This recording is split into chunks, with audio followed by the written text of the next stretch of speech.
देखिए 90s के Musically और रोमांटिकली अमेजिंग एरा को हम सब मिस करते हैं, राइट? सो उस नॉस्टैल्जिया से एक बार फिर से रूबरू कराने के लिए एक बड़ी ही कमाल की फिल्म आ रही है, लव स्टोरी ऑफ 90s, जिसके डायरेक्टर अमित कसारिया आज हमारे साथ हैं। तो कैसा नॉस्टैल्जिया हम सब 90s के फैंस फील करेंगे, ये हम अमित से जानेंगे, उनके फ्यूचर प्रोजेक्ट्स के बारे में बातें करेंगे। बट सबसे पहले अमित, पंजाब केसरी नवोदय टाइम्स में बहुत बहुत स्वागत है आपका। Thank you. मैं आई एम वेरी हैप्पी और मुझे बहुत खुशी है कि मैं आज आपके प्लेटफॉर्म पे हूँ यहाँ पर और मुझे बोलने का मौका मिल रहा है। I am really happy, it's my honour honestly, and I am looking forward for this interesting conversation. Amit, actually happy तो हम हैं बिकॉज़ जैसे मैंने कहा था ना कि 90s का जो एरा था, वो म्यूज़िकली भी बहुत खूबसूरत था। रोमांटिक फ़िल्म्स की अगर हम बात करें उसके हिसाब से भी बहुत सारी फ़िल्म्स हैं जिनको हम उँगलियों में गिनेंगे तो शायद थक जाएँगे। सो अब love story of the 90s आप लेकर आ रहे हैं। तो पहले तो मुझे बताइए किसके इर्द-गिर्द कहानी घूमती है फ़िल्म की? देखिए, so I have been I am a 90s child. मैंने अपने ज़िंदगी की सबसे खूबसूरत लव स्टोरीज़ देखी हैं जब मैं 90s में पैदा हुआ। मुझे ऐसा लगता है कि हम लोग बहुत प्रिविलेज्ड चाइल्ड्स रहे हैं, क्योंकि हमने घर से बाहर निकल कर खेला है, वीडियो गेम्स नहीं खेला। हमने वो दुनिया देखी है जो which we can not tell our kids कि क्या है वो दुनिया, what is that thing. Right. So, be it a romance, be it anything, I think we've seen the best of the time. We have seen life without mobile phone, and we have seen life with mobile phone. We've seen the life where when we were in love, we used to wait for years to express our feelings to somebody. And here we are where it hardly takes few minutes to stalk someone and then follow and then send a request and then further. Hmm. So my point is कि ये एक खूबसूरत सा transition है, शायद ही इसके पहले किसी ने देखी होगी और इसके बाद तो देखेगी नहीं। क्योंकि वो बहुत बड़ा एक फ़ेज़ आया है। हुँ। तो अब रही बात कमिंग टू योर 90s का, क्या वो डिफरेंट है? देखिए, मैंने लव स्टोरी जैसे बताया देखी है, तो मुझे ऐसा लगता है वो ट्रू एसेंस ऑफ लव है व्हिच इज़ मिसिंग। और मोस्टली जो हमारी बॉलीवुड फ़िल्म इंडस्ट्री को बहुत specific segment of the people decide कर रहे हैं कि लोगों को क्या देखना है, हुँ। जो कि बहुत बहुत अर्बन सेंट्रिक और बहुत जू से लेकर टाउन तक रहने वाले लोग हैं। उनको एक्चुअल 20 सिटीज़ के लोगों के रोमांस के बारे में पता ही नहीं है, क्योंकि उनकी दुनिया अभी भी वही है जो पहले थी, थोड़ा बहुत ही फ़र्क आया है। Of course with the technology things have changed little bit, but romance की फीलिंग अभी भी वही है। जितनी भी फ़िल्म होती है जिसमें रोमांस स्टार्ट होता है, अगले दिन रिलेशन होता है, उसके बाद ब्रेकअप होता है। बट ऐसे अभी भी बहुत सारे लोग हैं जिनको वो फीलिंग चाहिए जिन्होंने हमने 90s में देखा है। जैसे हम भी हुँ। एक वो ऑडियंस कल्ट ऑडियंस है। 90s की we are a cult audience. Also present audience भी। जो आज की डेट में बहुत सारे लोग हैं जो अगर पाकिस्तानी सिनेमा टेलीविज़न देखते हैं और उनको बड़ा मज़ा आता है, क्यों? क्योंकि वो ट्रू लव दिखाते हैं, बहुत सिंपल रखते हैं। तो मुझे ऐसा लगता है कि लगा कि एक ऐसी फ़िल्म बनाई जाए जिसका 90s का फ्लेवर लिया जाए, रोमांस का। Hmm. And what if I keep it simple and pure romance and interesting, entertaining, और उसके बाद ऑडियंस पे छोड़ दें कि उसको क्या करना है। तो राइट। मैंने वो ही रिक्रिएट करने की कोशिश की है।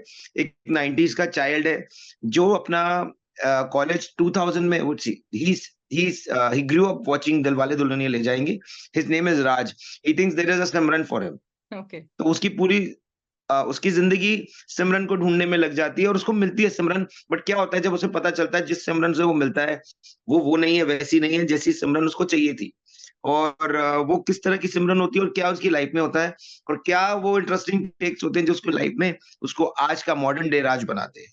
राइट। लेकिन अमित, किसी पर्टिकुलर टाइम पीरियड के एसेंस को कैप्चर करना, वो भी अगर हम 2024 में बैठ के बात कर रहे हैं, तो वो चैलेंजिंग ज़्यादा होता है या interesting as a film maker? I think because हमने खुद जिया है उस वक़्त को, तो मेरे लिए तो इंटरेस्टिंग ज़्यादा था। हुँ। चैलेंजिंग तो फ़िल्म मेकिंग का पूरा प्रोसेस ही होता है, क्योंकि film making when you are trying to create a world which is not which do not exist in the real, of course it's always a challenging. लेकिन मुझे ऐसा लगता है कि मैंने 90s को नहीं दिखाया है, 90s के किड की इमेजिनेशन को 2010 से लेके 2024 तक लेकर आए हैं और उसके बिलीव इन रोमांस जो उसने 90s में देखा था। He believe in the institution of love.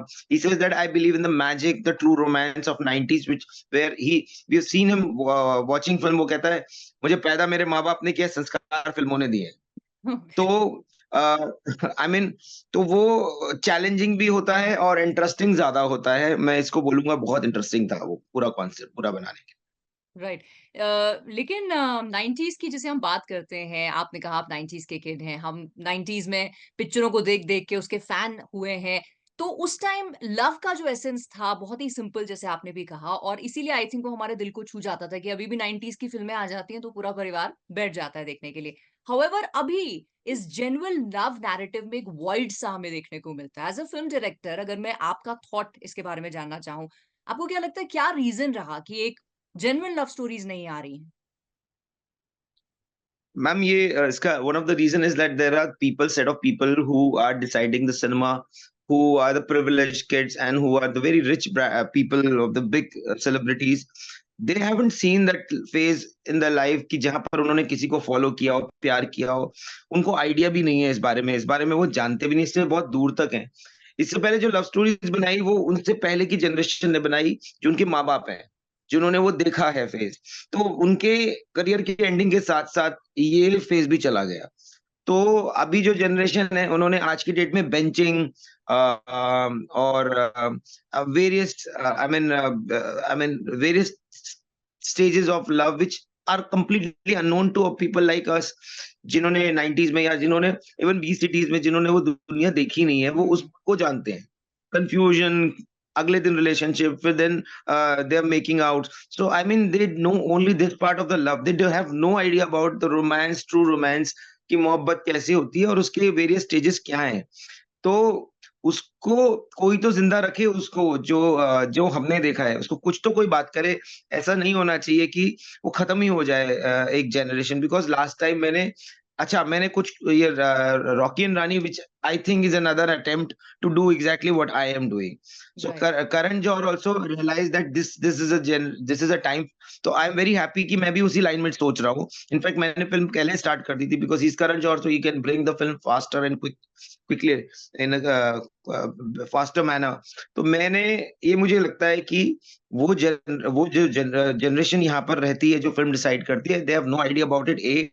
And B, मुझे ऐसा लगता है जिन्होंने ये दुनिया देखी है, वो एक बार तो आज की जनरेशन के सामने लेकर आए कि this is also love. Correct, correct and I think ये रिलेटेबल भी बन जाएगा because at the end of the day everybody wants something which is sustainable और प्यार तो एक ऐसी चीज़ है जो सब चाहते हैं उनकी ज़िंदगी में रहे। सो आई थिंक अगर आप ये एफर्ट कर रहे हैं so best wishes to you for the success of the effort. अब आपके लीड एक्टर्स की बात करते हैं। अध्ययन के साथ आपने पहले भी काम किया है। द्विता को आप पहली बार लेकर आ रहे हैं। सो अध्ययन आपकी फर्स्ट चॉइस रहे हमेशा से इस फ़िल्म के लिए and how did Dwita come on board? Yes, Adhyayan मेरे हमेशा ही फर्स्ट चॉइस थे बिकॉज़ मैंने अध्ययन के साथ काम किया है, तो मुझे मालूम है वो बहुत टैलेंटेड है। मुझे ऐसा लगता था कि बहुत कम लोग हैं जिनके पास वो चॉकलेटी बॉय लुक भी है और जो वो एक्सप्रेशंस की डेप्थ को जानते हैं। अब सच्चाई तो ये है, झूठ नहीं बोलूँगा, कि जो अध्ययन के लेवल का लोग का काम कर रहे हैं, वो आज की डेट में बहुत बड़े स्टार हैं, जैसे कार्तिक आर्यन हैं और बहुत बड़े लोग हैं। और आज की डेट में मेरे जैसे डायरेक्टर को उनको लाना बहुत पॉसिबल ही नहीं है, क्योंकि वो इतने एंगेज्ड हैं। तो मुझे उस सेम कैलिबर का, जिसका नाम अभी नहीं है, अध्ययन के साथ एक ही है, उसका बॉक्स ऑफिस अभी रिकॉर्ड नहीं है, बट पोटेंशियल वाइज़ मुझे मालूम है वो सेम सिमिलर है। तो मुझे ऐसा लगा कि अगर मैं ये एडवांटेज अध्ययन को यूज़ करूँ, तो लोगों का कुछ नहीं होता। लोग क्या होता है कि अपना माइंडसेट मेक करते हैं, जो वो देखते हैं उस हिसाब से। हुँ, और जो कमेंटेटर्स होते हैं, वो पीछे से वो जो बोलते हैं, उसके पीछे बोलते रहते हैं। अगर अच्छा होगा तो अच्छा बोलेंगे, बुरा होगा तो पुराने प्रीवियस रिकॉर्ड के बारे में बात करेंगे। So previous record is nothing. When you have confidence on somebody that you can bring the best out of that person और that person suits that particular character, so eventually वो होता है। And I hmm, have seen there are many known friends of mine who are now very big superstars. I've seen them growing from nowhere. So I believe that if you as a director have faith on some artist, then you can make or break anything. So I had Adyan in my mind only because I've already worked with them before. So I did not I did not have second thought about having someone else. Devita, I was looking for a Simran जिससे audience प्यार कर सके, जैसे मैंने कयामत से कयामत तक film देखी थी। तो जब जूही चावला आई थी तो हमने हमें लगा कि यार मतलब वॉव! मतलब कितना खूबसूरत फ्रेश चेहरा है। तो एक अगर फ्रेश चेहरे को ढंग से लॉन्च किया जाए तो उसका एक अलग ही खूबसूरती होती है। राइट, बशर्ते you as a maker have that confidence that yes, you can pull this off. So I had that confidence in my skills, and I then approached Devita. And when I met many girls, when I saw Devita, I was like, she's the girl.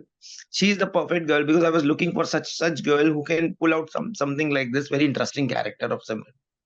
Right. और इसके अलावा आतिफ असलम का बॉलीवुड में काफ़ी समय बाद एक comeback हो रहा है, तो उनका गाना आपने फ़िल्म ले में लिया है। अमित, ये कैसे आपने मैनेज किया? अम, ऑनेस्टली चीज़ें अपने आप होती रही। मैंने जब ये देखा कि हमारी फ़िल्म इतनी अच्छी बन रही है और मेरी पहली फ़िल्म बहुत अच्छी I don't love you did very well in cinema as well as not in a very big scale but because I was an outsider तो लोगों ने ज़्यादा बात नहीं की otherwise it has earned more than the money was spent and in OTT also it has done very well और बहुत अच्छी फैन फॉलोइंग बनी मेरी। Then Bekhudi did also decently well. सो मुझे ऐसा लगता था कि मैं सही जा रहा हूँ। मैं एक अलग टाइप का सिनेमा बना रहा हूँ, फैमिली एंटरटेनर बना रहा हूँ। मैं कोई डिज़ास्टर फ़िल्म नहीं दे रहा हूँ। मैं safe and I M surviving for the next next next day. तो मुझे ऐसा लगता था with the time I will create my own cult audience. Hmm, because for a newcomer ऐसा होता है कि जब तक कोई डायरेक्टर कुछ अलग तरह का सिनेमा या कोई बात कहना चाह रहा होता है, तो एक ऑडियंस अपना टाइम लेती है। अनुराग कश्यप के लिए भी लोगों ने 10 साल तक it took 10 years for people to know कि राइट, अच्छा हाँ यार, ये कुछ बना रहे हैं। तो मुझे ऐसा लगता है कि मैं मेरा काम करता रहूँगा और let people take their time कि वो क्या-क्या करें। तो मैंने जब लव स्टोरी ऑफ 90s का थॉट सोचा, तो मुझे ऐसा लगा कि having this kind of a thought uh, in today's world is a very challenging thing. But I had to pull this off and then Atif Aslam का लाना इसलिए ज़रूरी हो गया था मेरे को क्योंकि मुझे लगा कि कोई अगर मेरे पास फ्लैगशिप सॉन्ग होगा बिकॉज़ मैं I am a musical guy. Music has been always the most important thing in my all films. तो मुझे लगा if I will have a flagship song where Atif because he is been my ideal singer. So hmm, I thought that अगर वो मेरा गाना गाएँगे तो मेरी film can take to it can go to the places because he has a huge fan base.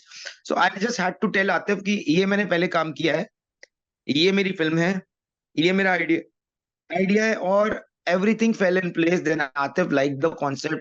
Atif understood what I'm trying to say. He understood my as a filmmaker where I'm coming from. So he felt that okay, I am a big brand, but I'm in a safe hand. So things won't go that much wrong. So Atif was also like, yeah, okay, I'm doing this. So we communicated to him via my music director, but then I took over. Then I had a direct conversation. Then I convinced him, and then here we are with him, his voice. Right. So looking forward कि सिर्फ़ गाना ही नहीं बल्कि पूरी film की success के लिए।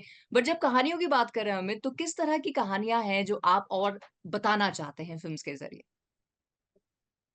देखिए मैं बिलीव करता हूँ that I am a very romantic personality so I will keep on making love stories that's been always my first love but also apart from that I have been working on science fiction where since last 10 years in the last 10 years I'm writing a script तो वो it's not a robots kind of science fiction where alien comes and finish the universe earth and nothing like that. I'm very soon I was about to start a good big film, a very big, huge film, which is a science fiction, which is, I mean, it's never seen before kind of a stuff because it's properly researched, detailed physics के theories मतलब इसका बड़ा interesting incident है that there was when I was in school I never used to study so one day I called my teacher science teacher I said ma'am I am making something like this so first of all she was very pleasantly surprised because she was happy that whatever I am doing she was very happy but she told me Amit